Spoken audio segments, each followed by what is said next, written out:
a gravação, um momentinho. Nós vamos iniciar agora, então, o estudo dessas síndromes motoras e sensitivo-motoras.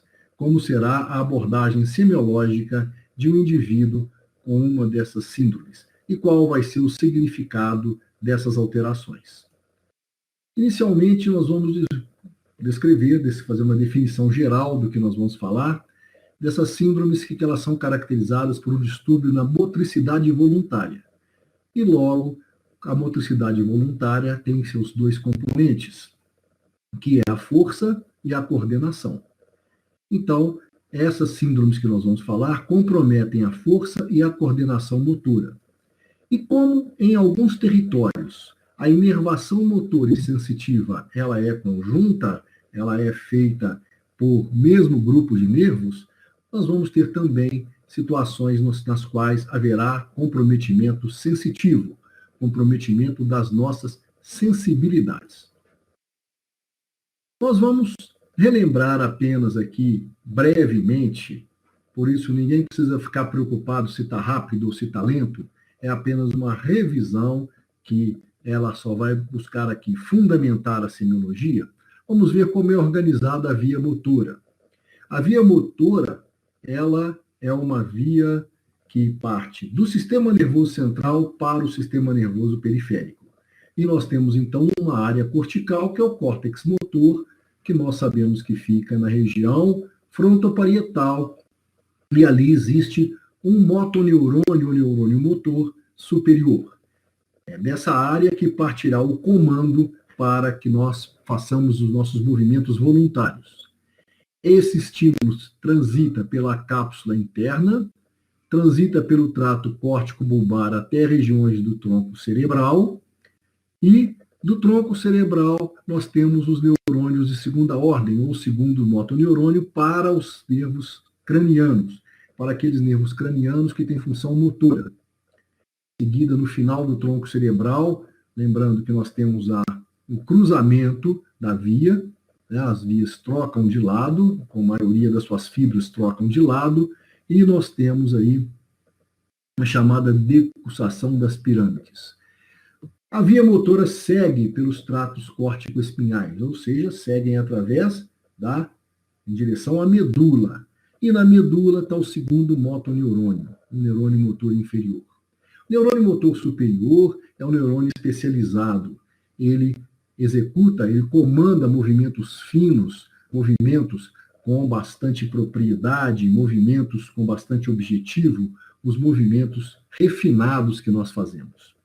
E na medula, o neurônio motor inferior ele tem autonomia apenas para gerar reflexos. Ele não é capaz de elaborar movimentos muito complexos. A gente só tem com o neurônio motor inferior reflexos. E depois desse neurônio motor inferior, o estímulo motor segue pelos nervos periféricos, que tem essa função sensitivo-motora, e eles vão se organizando em raízes, plexos, troncos e nervos, até chegarem aos músculos, que são os órgãos efetores do movimento. Isso, então, é uma breve revisão do que é a via motora. Nós vamos, então, estudar síndromes que comprometem o neurônio motor superior, síndromes que comprometem o neurônio motor inferior e síndromes que comprometem os nervos periféricos e até mesmo os músculos. Todas essas situações vão produzir síndromes motoras. Essa é uma representação esquemática da via, onde você sai lá do córtex e chega até o músculo, simplesmente uma ilustração dessa via, como ela é organizada e como nós vamos interpretar suas manifestações. E aqui o sistema nervoso periférico, né, com a sua formação de plexos, troncos nervosos e nervos específicos que vão inervar, vão levar o estímulo a áreas menores, a grupos musculares menores. Muito bom. Essas síndromes que nós vamos estudar, elas têm causas, né? São causas que vão levar a elas. Aqui nós temos a lista de causas. Nós vamos afetar a via motora quando eu tiver isquemia dessa via ou hemorragia. É o que vai acontecer, por exemplo, nos acidentes vasculares encefálicos ou nos acidentes vasculares cerebrais, nos AVCs.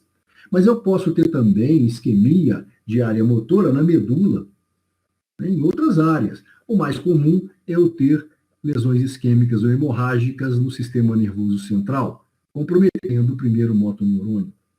Nós temos as doenças inflamatórias, que podem ser de várias naturezas. Aqui estou citando a infecciosa, a autoimune ou a idiopática.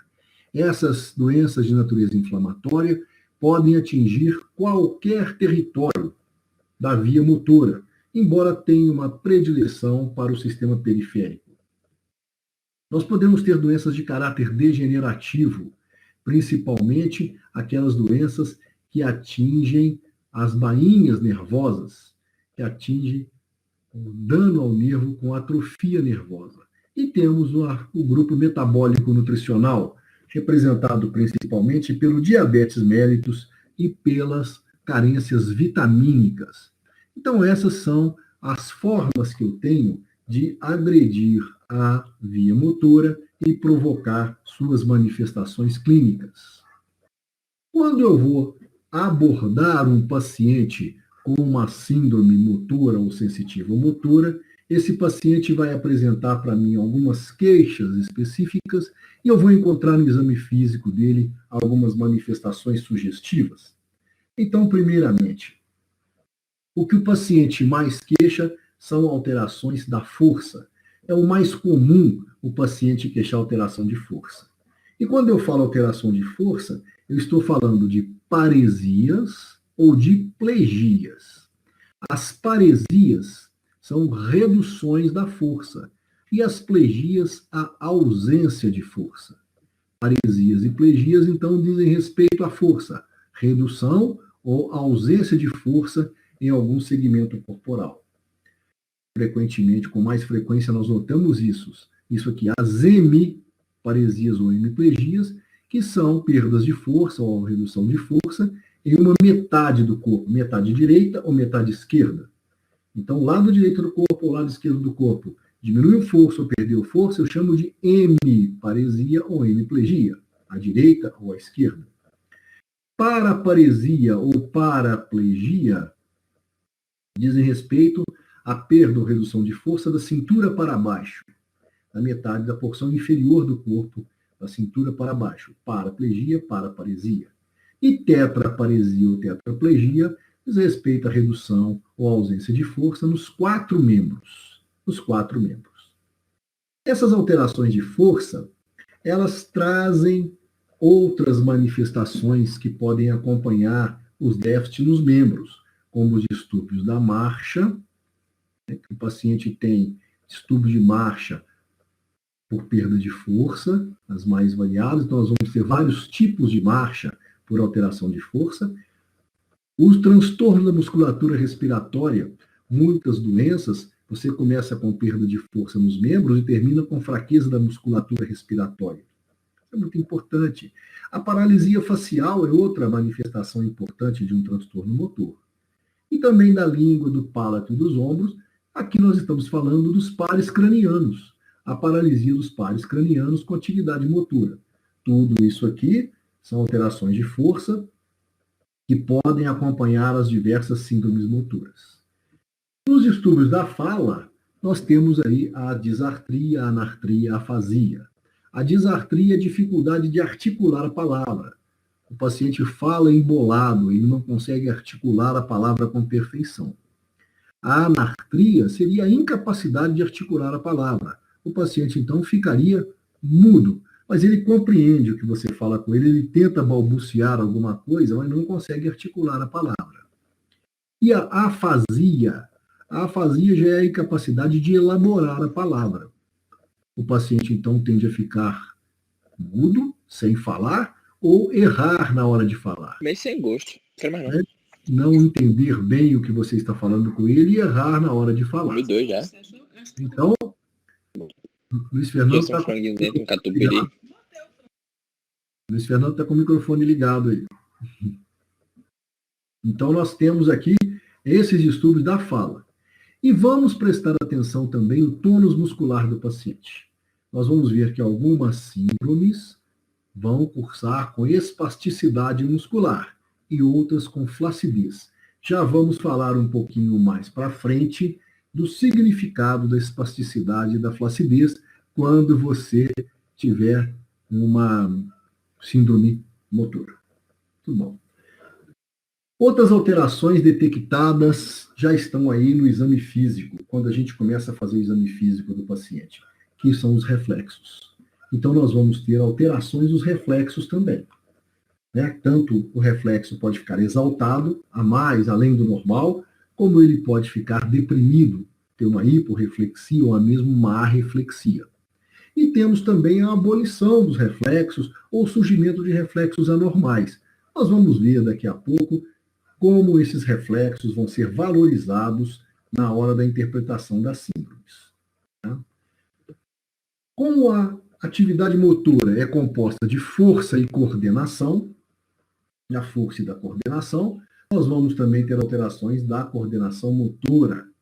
O paciente vai, como na dismetria, o paciente tem dificuldade de medir o tamanho do seu movimento, ele exagera no movimento ou faz um movimento aquém do normal. Ele perde a noção de dimensão do movimento, perde a capacidade de perceber algo aplicado à pele. Ele tem as alterações de movimento, movimentos anormais, como os tremores, como o nistagmo, que são alterações do movimento ocular. Tem dificuldade de ficar em pé e também alterações de marcha, que nós já vamos falar delas mais detalhadamente daqui a pouco. Então, alterações de coordenação motora são também representações de síndrome sensitiva motora. Tá? E quando eu tenho um comprometimento sensitivo, né? Além do problema motor, eu tenho um problema sensitivo também. Ou às vezes tem um problema sensitivo predominante. O que mais vai chamar a atenção nossa é a dor e a hipoestesia. A dor neuropática, que é aquela dor que acompanha um determinado trajeto nervoso. Nós vamos ver que isso é um fenômeno das neuropatias periféricas. E também a diminuição das várias sensibilidades, tátil, térmica, dolorosa e proprioceptiva. Quando você testa essas sensibilidades, você vê que o paciente tem uma diminuição da percepção dessas sensibilidades.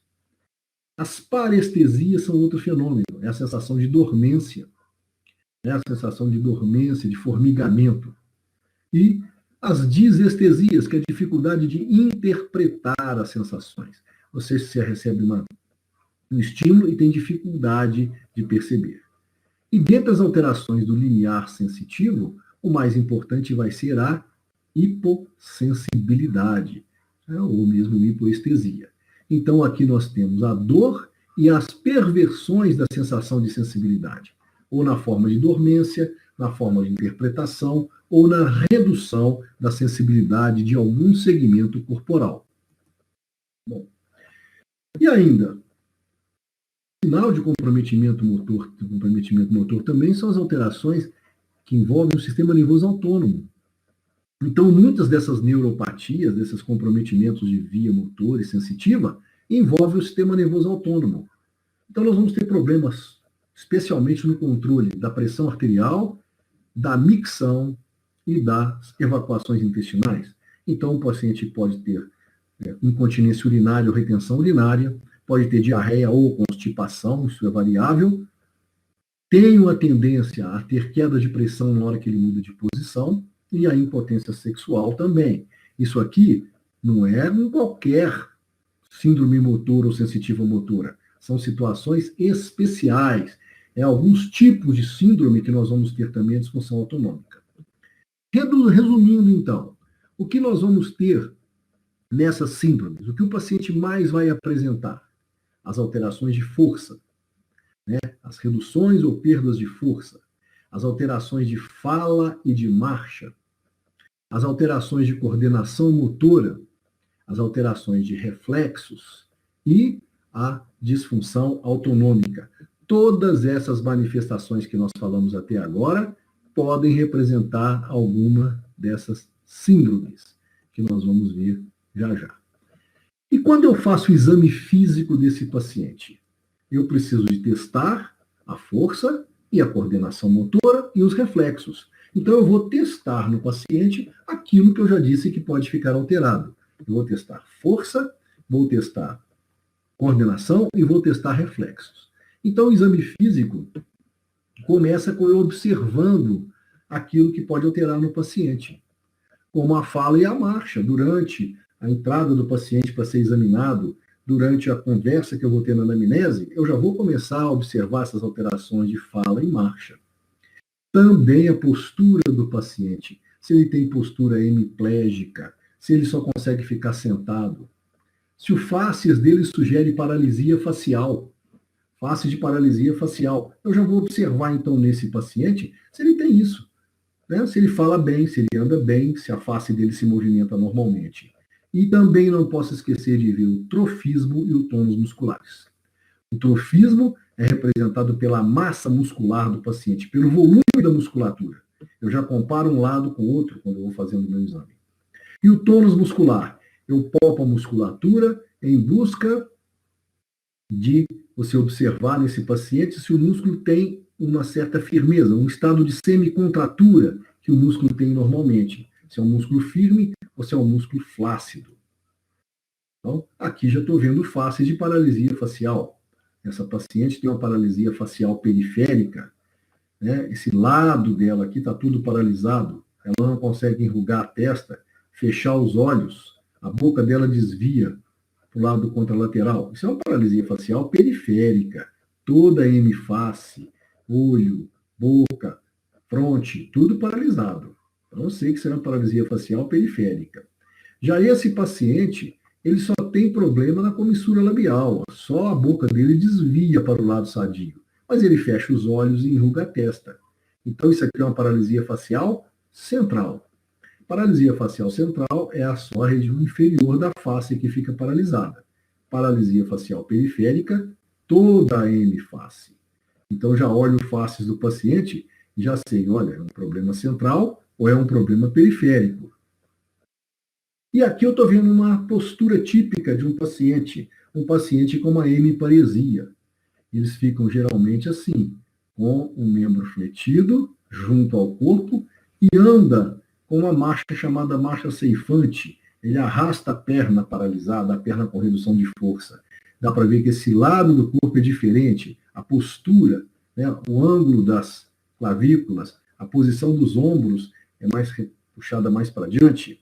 Então, nós estamos vendo aí um paciente com uma postura hemiparética. Ele tem também uma paralisia facial lá em cima, desvio da comissura labial. Essa foto é pirateada, roubada do livro do Porto. Né? Depois nós vamos testar a força. A primeira coisa que eu faço para testar a força é a movimentação ativa. Ou seja, eu peço o paciente para levantar e abaixar os braços, levantar e abaixar as pernas. Então, com isso, eu faço a movimentação ativa. Eu vejo se ele consegue movimentar algum segmento corporal ativamente, por conta própria. Por conta própria. Depois eu vejo se ele é capaz de fazer resistência à gravidade, ou seja, se ele é capaz de manter o membro elevado, vencendo a ação da força de gravidade. Então, aqui estão as manobras, chamada manobra de Mingazini, onde eu faço o teste nos membros superiores. Mando o paciente ficar assim e vejo se algum dos dois membros vai ter tendência a cair. Então, eu vejo se a força contra a gravidade, ele consegue manter-se contra a força da gravidade. A manobra de Mingazini nos membros inferiores. Aqui eu estou testando a musculatura do psoas e a musculatura anterior da coxa. Vejo se esse paciente consegue manter-se nessa posição contra a ação da gravidade. Essa é a manobra de Barré. Eu estou testando a musculatura posterior, vendo se o paciente consegue manter as pernas semifletidas contra a ação da gravidade. Ele está vencendo a força da gravidade. E essa é a manobra de Ramiste, que você testa o membro superior, o braço do paciente, a força do braço. Né? E se você consegue. Na manobra de Mingazini, você testa a força do ombro. Né? Nessa manobra aqui anterior, você vai testar a força dos ombros.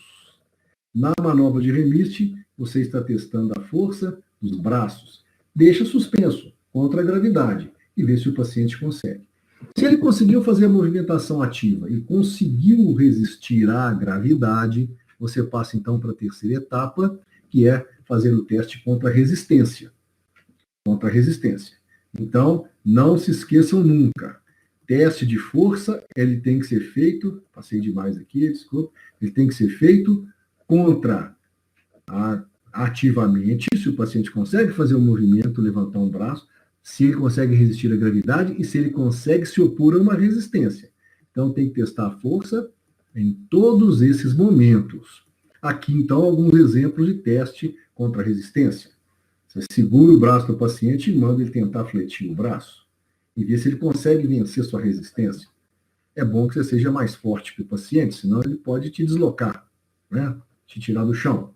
Então, vamos ver. Aqui da perna. Você segura a perna do paciente e manda ele puxar a coxa contra o tronco. Então, isso é uma forma, são várias formas que vocês terão a oportunidade de ver isso mais nas aulas práticas, de como eu testo isso. Observa a marcha. Veja se o paciente tem algum tipo anômalo de marcha. Uma coisa muito importante de observar na marcha é se ele mantém a base estreita, se os pés ficam próximos, é importante. Quando a gente anda, os tornozelos têm que ficar bem próximos. A gente tem que andar colocando o calcanhar primeiro no chão, depois a ponta. Então, calcanhar e ponta. Temos que andar fazendo um pé ultrapassar o outro. Então, para andar, eu tenho que tirar o pé do chão, fazer um pé ultrapassar o outro, e eu piso de calcanhar primeiro e saio de ponta. Então, isso é a marcha normal. Um pé ultrapassando o outro, com os tornozelos bem próximos, o calcanhar pisando primeiro, a ponta depois, e os pés, um pé sempre ultrapassando o outro. Depois coloca o paciente em pé, em posição ortostática, com os pés próximos, os braços pendentes, e testa a manobra de Homer. Nós vamos ver isso também na prática. E faço essas provas, dedo, nariz, calcanhar, joelho, palma, dorso. Com o paciente com os braços abertos, de olhos fechados, você vai fazer o teste do dedo, nariz. Dedo, nariz. Esse teste, a gente vai testar aí a coordenação motora. Então, relembrando como é esse teste, nós coloquei na webcam aí para a gente fazer uma pequena demonstração. Você põe o paciente com os braços abertos e vai alternando com ele de olhos fechados o dedo na ponta do nariz.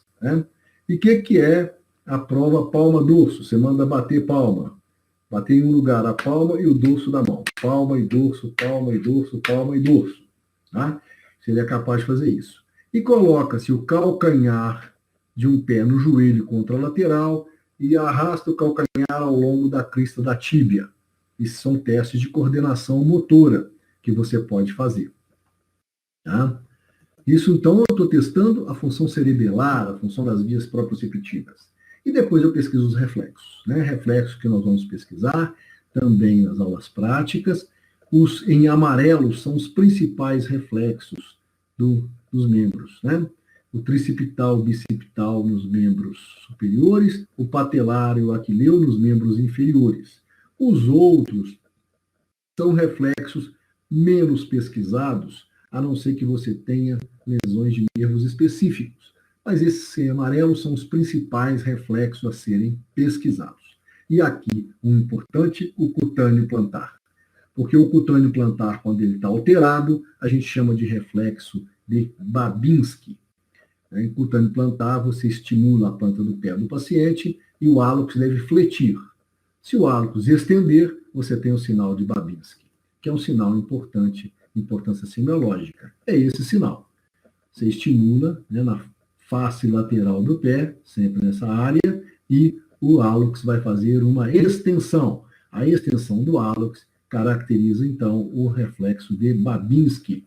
Vamos ver daqui a pouco a importância dele. E fazemos o teste dos pares cranianos motores. Abrir e fechar os olhos, fazer bico, assobiar, mexer a boca para um lado e para o outro, a língua, colocar a língua para fora, fazer a língua deslocar para a direita e para a esquerda.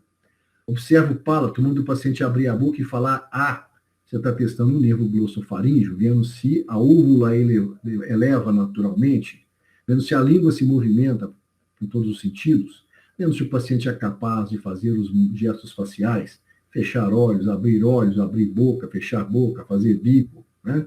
E dos ombros, você vai fazer elevação e contrair os ombros, ligar os ombros em direção às orelhas e relaxar, ou testando o nervo acessório. Então, isso aqui são testes que você faz para avaliar a movimentação dos pares cranianos que tem função motora. Aqui em cima nós temos, então, uma paralisia do nervo óculo-motor, com a ptose palpebral, uma midríase, paralisia do nervo óculo-motor. O desvio da língua numa paralisia do nervo hipoglosso, né, que você vai testar e fazer esse teste com o paciente. Alguns exemplos. E as sensibilidades. Naquela área afetada, na área que o paciente tem um transtorno motor, na área que há uma queixa nas áreas afetadas, vamos testar a sensibilidade tátil, térmica e dolorosa. Sensibilidade tátil, naquele martelinho que a gente usa, neurológico, tem no fundo dele um pequeno pincel para você pesquisar a sensibilidade tátil. A térmica, você vai usar objetos quentes e frios. Nessa época do ano em Barbacena, o próprio cabo do martelo serve como objeto frio. E se a sua mão não estiver gelada, seu dedo serve como quente, né? A sensibilidade dolorosa você tem também no próprio martelinho um estiletezinho que você vai provocar, espetar o paciente para ele ver se ele sente dor. Diferente do estímulo doloroso que você faz para pesquisar a escala de Glasgow. Isso aqui você vai ter um território bem demarcado e espetar para ver se o paciente sente que está espetando. Sem cravar, né? Não vamos cravar o estilete, a ponta do estilete no paciente, não. A ponta da pequena, como se fosse uma agulha, né? E a proprioceptiva a gente pesquisa com diapasões. Você coloca diapasões nas superfícies articulares e vê se o paciente sente a vibração. Um diapasão é sempre bom para você pesquisar a sensibilidade proprioceptiva. E o sinal de Romberg também, né, que é uma forma de pesquisa de sensibilidade proprioceptiva. Você coloca o paciente em pé, de olhos fechados, braços pendentes, pés aproximados, e vê se ele tomba para um lado para o outro, se ele tem uma tendência à queda. Tá? Bom. Aí, depois de você fazer esses exames, de você fazer essas avaliações, você vai interpretar os seus achados. Interpretar os seus achados. Né? Interpretar o que você encontrou no paciente, o que você conseguiu achar nesse paciente. Tá? Então, aí nós vamos fazer o diagnóstico sindrômico. Primeiro diagnóstico. Os achados que eu encontrei no paciente sugerem síndrome do neurônio motor superior, também chamado síndrome piramidal. O problema, então, está lá no córtex. Vai deixar de haver estímulo do córtex motor para a via córtico-espinhal, ou seja, para a usina geradora de estímulos está parada. Lesões encefálicas. Então, eu tenho dois grupos de alterações nesses pacientes. As chamadas manifestações deficitárias e as chamadas manifestações de liberação. Então, são duas manifestações, grupos de manifestações que o paciente vai ter. Tive lesão de neurônio motor superior, o que eu vou ter? Perda dos movimentos voluntários naquele lado lesado. Como é uma lesão tipicamente encefálica, eu vou ter uma hemiparesia ou uma hemiplegia. Os reflexos cutâneos superficiais desaparecem. Reflexo cutâneo abdominal desaparece. É um reflexo difícil de ser pesquisado, muitas vezes a gente não consegue achá-lo, mas é uma característica ele desaparecer. E na fase aguda, assim que a lesão se instalou, eu vou ter diminuição dos reflexos tendinosos. Então eu pesquiso o reflexo patelar, pesquiso o reflexo bicipital, tricipital, eles vão estar reduzidos. E a musculatura discretamente flácida. Então eu parei agora de mandar estímulo para aquela metade do corpo. A musculatura fica um pouco flácida, mas não diminui a massa. E os reflexos ficam um pouco lentos. Com o passar do tempo, vai ter atrofia muscular. Mas isso é com o passar do tempo. Então essas manifestações elas são deficitárias. Elas significam que houve perda de comando o comando do neurônio motor superior desapareceu. Certo? Desapareceu. Então, aquela área afetada fica toda com menor motricidade. Então, mas presta atenção na hiporreflexia e na flacidez, que são na fase aguda só.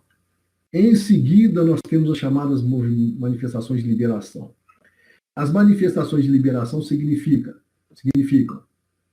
que o neurônio motor superior saiu do comando e liberou o neurônio motor inferior. Ou seja, a lesão amadureceu. Então, a partir de agora, quem comanda aquele segmento corporal é o neurônio motor inferior sozinho. Não tem mais aquela ordem complexa, não tem mais aquele movimento elaborado que o neurônio motor superior proporciona. Nós vamos ter apenas comando do neurônio motor inferior. E aí, como o neurônio motor inferior ele é especializado em reflexos, os reflexos que estavam meio deprimidos se tornam exaltados. Isso acontece, por exemplo, no AVC, a partir do 7º dia de AVC, entre o 3º e o 7º dia, para o 3º dia em diante, mas no 7º dia você já nota isso com muita precisão. Desaparece aquela flacidez e aquela hiporreflexia inicial e eu começo a ter cada vez mais espasticidade. A musculatura fica tensa, rígida, porque ela recebe o estímulo do neurônio motor inferior, mas não consegue executar movimentos refinados, complexos, práticos, porque não tem mais o neurônio motor superior. Então está liberado para o neurônio motor inferior mandar. Então ele manda fazer um monte de reflexos, ele deixa o músculo espástico, surge o sinal de Babinski, que às vezes surge até mais precocemente do que o 7º dia, e existe essa manifestação chamada sincinesia. Você manda o paciente movimentar um lado do corpo, ele movimenta outro. Você provoca uma reação dele, um reflexo de um lado, ele responde do outro. Essa é a sincinesia. Outra coisa interessante que pode acontecer nesses pacientes com lesão de neurônio motor superior, não está no slide, é a chamada indiferença. O paciente para de reconhecer um lado do corpo. Então, se você chega para conversar com ele daquele lado, ele olha para você do outro lado. Há casos interessantes descritos dessa indiferença, o paciente que não lembra, não se reconhece um lado do corpo, de pacientes fazer a barba só na metade da face. Ele faz só a barba na metade da face porque ele não enxerga, não reconhece o outro lado. Essa indiferença é muito interessante e pode acontecer na síndrome do neurônio motor superior. Bom, a síndrome do neurônio motor inferior. O que acontece aqui? Lesão dos neurônios localizados nas regiões medulares, lá embaixo, nas regiões medulares, né? Então, e também dos nervos periféricos. Ou seja, você interrompeu a chegada do estímulo aos órgãos efetores. O neurônio motor superior manda a mensagem direitinho, para você fazer o movimento perfeito. Mas essa mensagem não segue adiante através do neurônio motor inferior. Então, como você não tem meios de fazer a mensagem do córtex motor chegar até o seu órgão efetor, você não vai movimentar nada. Cortou tudo. Apagou o interruptor. Tá? Apagou o interruptor. Tá? Então, essa é exatamente, Juliana, é a síndrome de negligência. Essa mesmo. Tá? Então, você vai ter aqui uma ausência total de resposta motora. Vai ter uma paralisia, uma plegia naquela área afetada. Vai parar tudo. Os reflexos também. Porque quem comanda reflexo é o neurônio motor inferior. Se ele não está funcionando, não passa por ele nada do neurônio motor superior e ele também não faz nada. Ele também não vai comandar os reflexos. E cedo, a musculatura vai começar a hipotrofiar e ficar flácida. E às vezes ela tem fasciculações, pequenos espasmos. Né? Ela tem os pequenos espasmos, tem essas fasciculações. Então, o que você já vai ter? Uma paralisia mais grave, uma atrofia muscular mais grave, uma flacidez muscular mais grave, né, por lesão do neurônio motor superior. Tá? Aqui, nós podemos, como já atinge lá mais a região medular, ter alterações de sensibilidade, né, alterações da sensibilidade, ter alterações do sistema nervoso autônomo, porque ali na medula passa o neurônio motor e passa também os nervos que controlam as vias da sensibilidade, as vias do sistema nervoso autônomo, todo mundo passa na medula. Dependendo da lesão que você tiver na medula, você vai ter também esses outros transtornos, além do transtorno motor. Aqui, então, nós temos alguns modelos de lesão medular, né?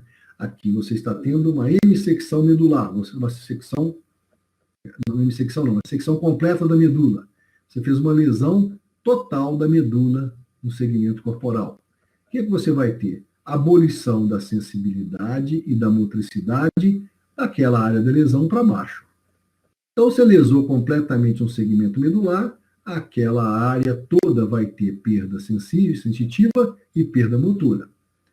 Se você teve uma hemissecção medular, lesou apenas metade da medula, você vai ter comprometimento motor do mesmo lado da lesão e sensitivo do lado contrário da lesão, chamada síndrome de Brown-Séquard. Então, você tem uma hemissecção medular, lesou meia medula, você vai ter, então, alteração sensitiva de um lado e motora do outro. Vai ser motora do mesmo lado da lesão e sensitiva do lado contrário ao da lesão. Tá? E existe ainda uma síndrome medular característica, que é a seringomielia. A síndrome começa pelo centro da medula, pelo centro, e vai se espalhando. E vai provocando progressivamente um déficit sensitivo ao motor que começa nos membros superiores, em forma de manto. Então, voltando, seccionei a medula completamente, perda sensitiva e motora completa, daí para baixo. Hemissecção, sensitiva de um lado, motora do outro. Comecei a lesar o centro medular. Isso aqui pode ser por isquemia ou por inflamação. Eu vou ter, então, progressivamente, uma lesão sensitiva motora que tem esse aspecto de manto no paciente. Tá? Síndrome seringomiélica ou seringomielia. Bom, e ainda uma outra coisa, que eu já testei lá a coordenação motora do meu paciente. Testei a marcha, testei tudo, fiz a coordenação motora, eu vou ver se ele não tem uma síndrome cerebelar. Então, se o meu achado foi de essa ataxia, essas alterações atáxicas de marcha, essa marcha de bêbado, tremor, distúrbios do movimento ocular, capacidade de perceber estímulos aplicados no corpo, dismetria, olha, eu tenho uma ataxia. Então, se eu tenho esse problema, eu tenho uma ataxia. Então deve ser uma lesão cerebelar, dos hemisférios do verme cerebelar, cerebelar. Também aqui vem junto a hipotonia muscular, o desequilíbrio e o nistagmo pode ou não estar presente. E o teste de Romberg é negativo. O paciente fica em pé, oscila até um pouquinho, mas ele não cai. Então o teste de Romberg vai ser negativo nesse paciente com síndrome cerebelar. Então, quando eu testei a coordenação motora, o que eu achei? Esse conjunto de alterações aqui, então o cara tem uma síndrome cerebelar. Quando eu fiz meu exame físico e anamnese, teve essas alterações aqui que eu estou falando, lesão do neurônio motor inferior. E as demais, lesão do neurônio superior, as outras lesões do neurônio motor superior, conforme os meus achados. Então, tudo depende de eu fazer um exame físico do paciente e uma anamnese, para detectar as alterações da motricidade e descrever qual síndrome ele tem. E, por fim, a síndrome medular, onde eu tenho lesão dos cordões posteriores da medula. Os cordões posteriores da medula são as vias proprioceptivas, são as que levam aos núcleos cerebelares, levam ao cerebelo, levam ao sistema nervoso central, a sensibilidade proprioceptiva, onde eu consigo entender a minha posição do corpo no espaço através dessa sensibilidade proprioceptiva. Então, eu vou ver que esse paciente anda com a marcha de base larga e bate o pé no chão. Então, ele abre as pernas para andar e vai batendo o pé no chão. E outra coisa importante, ele olha para o chão. Se ele não olhar para o chão, ele não consegue andar. Então, ele tem que olhar para as próprias pernas, olhar para o chão, para caminhar. Entendeu? Então, ele tem uma ataxia de marcha. Né? Os reflexos diminuem, os reflexos membros inferiores diminuem todos eles. E a musculatura pode ficar hipotônica. E se eu colocar o paciente em pé, com os pés juntos e os braços pendentes, ele cai. Ele cai para frente. Romberg positivo. Então, o que caracteriza a doença dos cordões posteriores da medula? A disbasia talonante, que é essa marcha de base larga batendo o pé, e o Romberg positivo, principalmente. E quando eu faço o teste do diapasão nas articulações, o paciente não sente a vibração do diapasão. Essa lesão cordonal posterior, ela é uma das lesões comuns na sífilis neurológica. Né? Atinge os cordões posteriores da medula. Então, achei aqui mais uma síndrome. O que se espera de vocês? Que vocês sejam capazes de, ao descrever um quadro clínico, você dizer, é uma síndrome do neurônio motor superior, é uma síndrome do neurônio motor inferior, é uma síndrome cerebelar, é uma síndrome cordonal posterior. Então, eu digo para vocês, ó, o paciente apresentava tais situações. Quais tais alterações? Qual é a possível diagnóstico sindrômico? Aí você vai saber o diagnóstico sindrômico a partir das manifestações clínicas do paciente. Certo? É isso que se espera que vocês consigam reconhecer. Na prática, pesquisar as alterações e depois interpretar essas alterações é o que nós precisamos que vocês façam.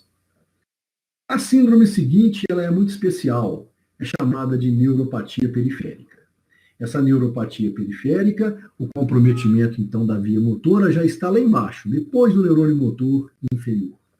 Lá nos nervos periféricos, nos troncos, nos plexos, nas raízes nervosas, que vão levar o estímulo aos músculos efetores. Tá? Então, esses pacientes têm muito frequentemente dor neuropática. Todas as neuropatias periféricas podem ter dor neuropática e perversão da sensibilidade, disestesias, parestesias e hipoestesias. Por quê? Os nervos periféricos conduzem tanto movimento quanto sensibilidade. Então, eles são importantes para o paciente se movimentar e são importantes para o paciente perceber a sensibilidade. Então, quando eu tenho comprometimento das vias periféricas, eu vou ter um comprometimento sensitivo e motor. Tá? Então, eu vou ter esses problemas aí com o paciente em nervos que conduzem os dois tipos de estímulo. Então, eu vou seguindo em diante. Eu posso ter acometimento de raiz. Lembrar que uma raiz nervosa, ela surge nos espaços entre as vértebras. Então a gente lembra que a gente fala L4, L5, L1, S1, S2, C3, C4, C5, são raízes nervosas. Essas raízes se misturam e formam os plexos nervosos, de onde emergem os troncos e os nervos. Então, um único nervo pode ser formado por várias raízes. E uma única raiz pode dar contribuição para vários nervos. Então, uma única raiz contribui para mais de um nervo. E um único nervo é formado por mais de uma raiz. Logo, quando eu tenho lesão de raiz, eu vou ter uma lesão que anda pelo segmento corporal. Por quê? Ela vai participando, ela vai dar alguma manifestação nos diversos territórios nervosos que ela forma. Como uma raiz pode participar de vários nervos, ela vai dando manifestações que andam pelo segmento. Então, uma maneira de você fazer, olha, esse paciente tem um problema de raiz nervosa, você vai ver que esse problema vai se deslocando no segmento corporal. Por exemplo, uma raiz lombar. Você às vezes tem uma dor que sai da região lombar, passa pela nádega, vem em direção ao joelho, roda para diante e termina no hálux. É uma raiz. Então, se a dor andou, seguiu um trajeto, foi mudando de posição, é um macete para você saber que é uma radiculopatia. Tá? Radiculopatia. E geralmente acomete parcialmente um segmento corporal. Uma raiz lesada, ela não faz paralisar um segmento corporal inteiro, não faz doer um segmento corporal inteiro. Ela faz doer partes do segmento corporal. Ela pode diminuir força em partes de uma perna, de uma coxa, de um braço, por exemplo. Tá? Então, e geralmente o paciente fica um tempão sentindo dor antes dele queixar problemas motores. Quando você tem uma radiculopatia com um problema motor, é uma doença já mais madura, né, já mais severa. Então aqui nós temos a lombociatalgia, uma dor lombar que segue o trajeto do nervo ciático, e a cervicobraquialgia. Você tem um problema lá no plexo cervical, que vai seguindo a dor da região cervical em direção a vários territórios do braço e do antebraço. Então isso é, por exemplo, um grande causa de radiculopatia no nosso meio são as hérnias de disco. As hérnias de disco e os tumores que atingem a coluna vertebral. Quando você tem lesão de um plexo, aí você vai pegar uma área mais extensa, você vai pegar uma área vasta. Não é aquela coisa que vai andando em pequenas áreas de um braço. Você pega um segmento corporal, você pega uma área mais vasta. A lesão, quando você pega uma lesão parcial de um plexo, você tem vários nervos daquele paralisado. Então, um exemplo, você tem uma lesão parcial de plexo braquial. Você pode ter uma paralisia no território do mediano e no território do ulnar. Se você tiver uma ruptura completa do plexo braquial, você vai paralisar todo o membro superior e vai diminuir a sensibilidade de todo o membro superior. Então, quando é parcial, você vai ter territórios de mais de um nervo afetado. Quando é total, todos os nervos daquele segmento vão estar afetados. Né? A tendência aqui são principalmente lesões traumáticas ou compressivas, e você pode ter tanto transtornos motores quanto transtornos sensitivos. Isso aí faz parte do quadro. Né? Então, nós temos esses exemplos. Essa síndrome de Pancoast, que é a compressão do plexo braquial para um tumor de cúpula pulmonar. Né? Essa síndrome do sulco costo-escalênico também é uma compressão alta do plexo braquial na região do músculo escaleno. Né? E quando você tem trauma, o trauma de ficar pendurado. Eu sempre falo nas aulas para você não fazer aquilo que tem nos filmes de ação, e você ficar pendurado num penhasco por um braço só e ainda agarrar a mocinha que está caindo. Quando você fizer isso, você vai romper o seu plexo braquial e vai despencar junto com ela. Então não façam isso, né? Essa lesão de plexo é grave. E as mononeuropatias. Aí você vai ter o comprometimento de um nervo específico, um déficit só daquele nervo. Então o território do nervo ulnar, o território do nervo mediano, o território do nervo radial, você vai ter paralisia de parte daquele membro, seguindo certinho o trajeto daquele membro. Né? Então você vai ter aquele nervo, daquele nervo. A nervo fibular, só aquela região inervada por ele. Aí o trajeto é bem demarcado daquele nervo. Então nós precisamos saber aquela neuroanatomia direitinho para a gente saber que é um nervo específico que está sendo lesado. Tá? E o que a gente encontra com frequência no nosso dia a dia são as chamadas polineuropatias. As polineuropatias você atinge todos os nervos de uma região. Geralmente é distal, muito comum distal. Todos os nervos de uma mão, todos os nervos dos pés. Então você pega todos os nervos. Então não é um território só do nervo radial, mas todos os nervos da sua mão, todos os nervos do seu pé são afetados, são degenerados. Então você vai ter essa sensação de uma deficiência, de um déficit em bota ou em luva. Parece que você calçou uma luva de déficit sensitivo motor, calçou uma bota de déficit sensitivo motor, porque pega todos os nervos daquela região. Começa também com transtornos sensitivos, parestesias, dores, principalmente. A parestesia e a dor são muito comuns nessas polineuropatias. Parestesias das mãos, parestesias dos pés, né? Isso é muito comum. E depois você vai tendo dor também, sensação de choque local. Em seguida, à medida que o processo avança, você começa a ter os transtornos motores. Então o paciente vai tendo uma redução progressiva da força nesses segmentos corporais, dificultando a marcha, dificultando o movimento das mãos, e vai acontecendo assim. A gente tem vários modelos de polineuropatia periférica. As duas mais importantes são as causadas pelo alcoolismo, a polineuropatia alcoólica, e, em segundo lugar, a polineuropatia diabética.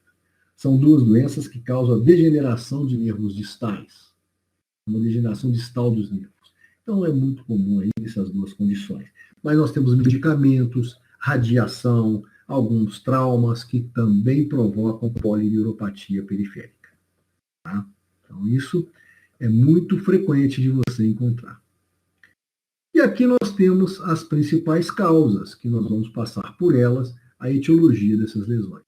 Então, quando eu falo de lesões encefálicas ou cerebelares, estou falando da síndrome de neurônio motor superior ou da lesão cerebelar.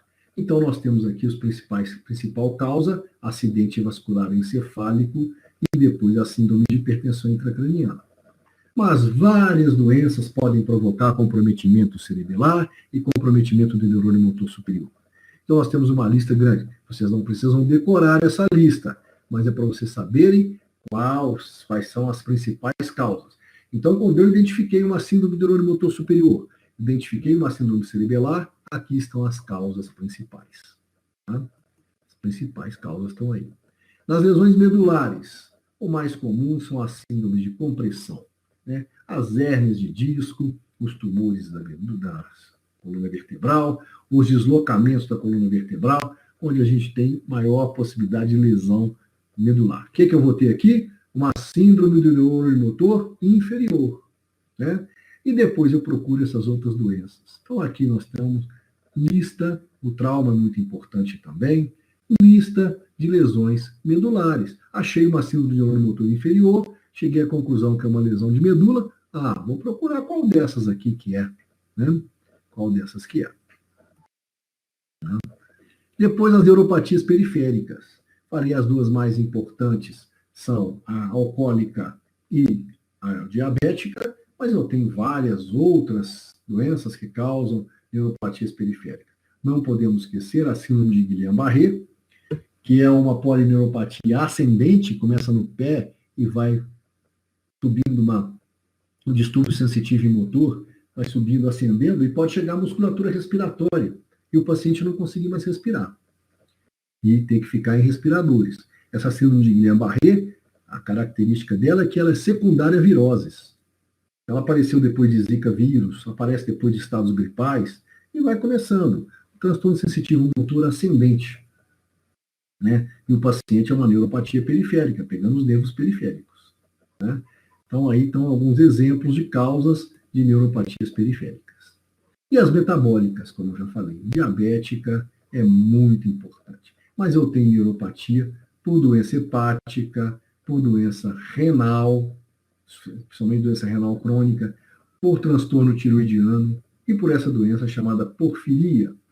Então, aqui também são neuropatias periféricas, que o paciente pode apresentar aquele transtorno de bota de luva.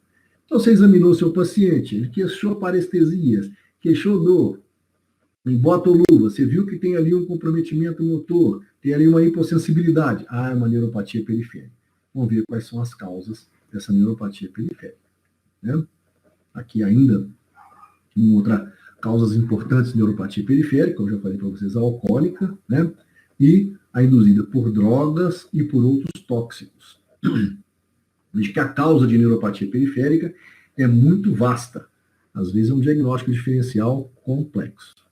Tá? Já temos as infecciosas, né? Tá?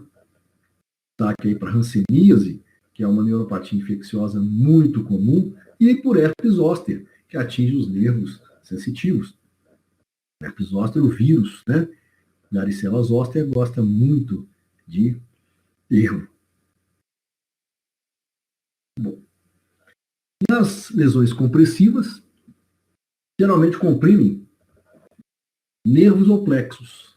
Então você tem essas chamados túneis, né? Na passagem do nervo pelo carpo, pelo tarso, pela região radial, existe ali alguma compressão. O nervo mediano e o dorsal do pé são muito vítimas desse tipo de situação.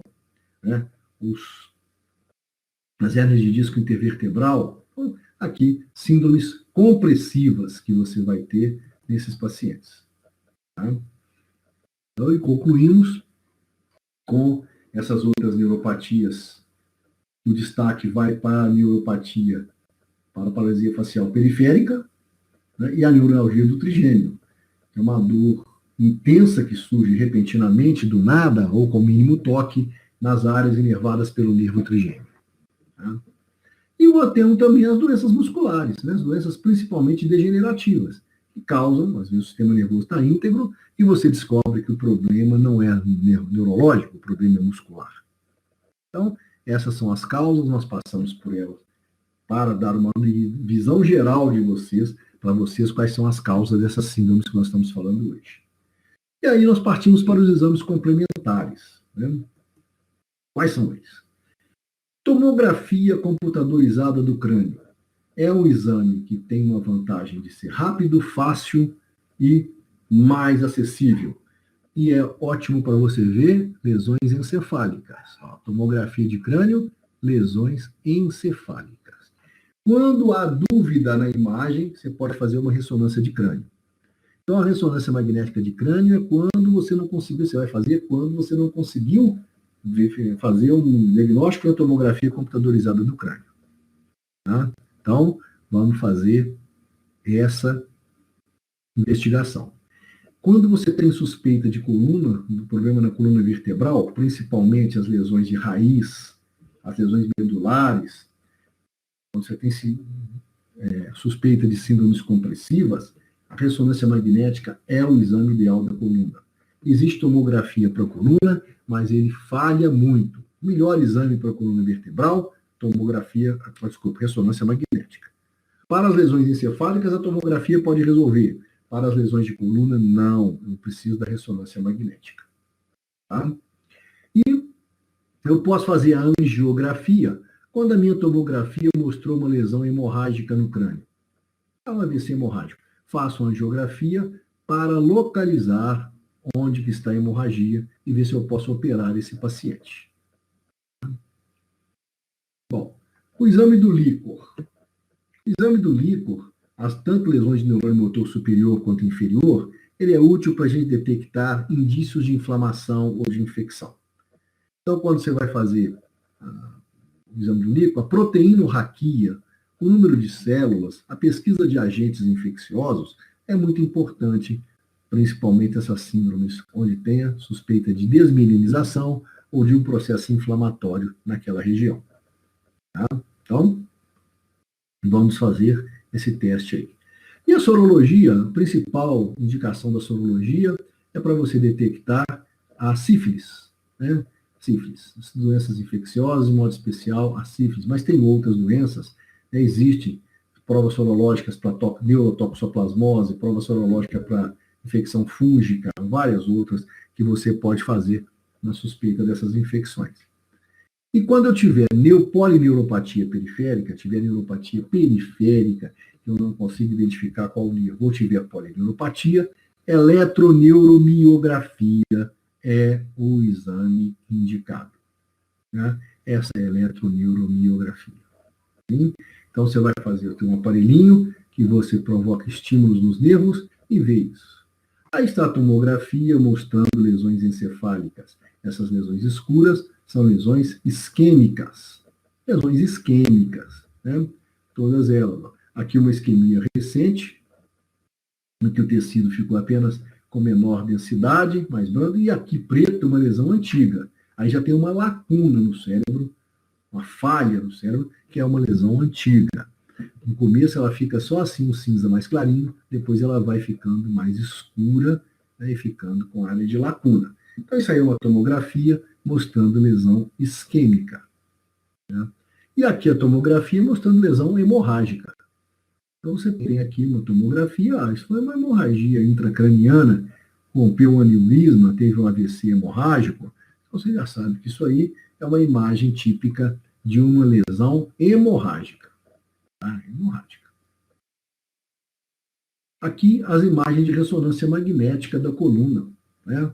A imagem fica muito boa. Aqui eu estou vendo uma hérnia de disco, a ponta do disco intervertebral comprimindo raiz nervosa. Deslocou. Então, tinha um tipo de hérnia, deslocamento de um órgão para fora de seu local habitual. Então, assim, o disco intervertebral se deslocou e pinçou na região dessa raiz nervosa. Aqui nós temos o deslocamento da vértebra. A vértebra cervical que se deslocou, chamada espondilolistese. Essa espondilolistese deslocou e está comprimindo a medula cervical. Importante. Aqui nós temos outro sinal interessante na ressonância, que é um problema medular, um abaulamento medular. Né? E dentro, mais esbranquiçadinho, aqui também cheio de manchinha branca dentro, isso é chamado hipersinal. Quando você tem a ressonância magnética com a medula abaulada, com esse hipersinal, esse branquinho lá dentro, você suspeita de doença inflamatória, as chamadas mielites, que podem ser de natureza infecciosa ou autoimune. Vamos descobrir aqui por que o paciente tinha um déficit. né? Esse paciente tem um déficit, mas não é um déficit, não vai ter uma hemiplegia, uma hemiparesia, vai ter um déficit no membro inferior, mais localizado, né? Aqui um tumor medular, ó. Esse aqui é um tumor medular. Tá vendo aí? Tumor medular. E aqui, desculpa, tumor vertebral. Desculpa, aqui é tumor vertebral, essa aqui, tumor medular, está aqui, nessa de cá. Né? Tumor de Caldeclina. Então, esses são os exames de imagem que a gente faz. E aqui é a eletroneuromiografia.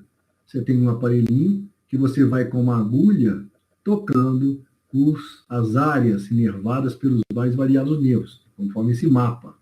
Aí você vai fazendo, provocando nesse nervo uma resposta e avaliando o potencial de ação de cada nervo. É o método para fazer diagnóstico de polineuropatia. Então, polineuropatia periférica, esse é o método. Serve também para as mononeuropatias. Serve para as mononeuropatias, para as lesões de tronco, também serve. Mas ela é ideal para neuropatia, para fazer diagnóstico de neuropatia periférica. As lesões de plexo, as lesões que você tem compressão alta, a ressonância magnética é o método ideal. Então, essas são aí a apresentação básica para vocês das síndromes de transtorno sensitivo motor, que nós tínhamos que apresentar para vocês, e nós vamos continuar na terça-feira que vem é feriado, então nós só teríamos aulas se vocês achassem válido, né?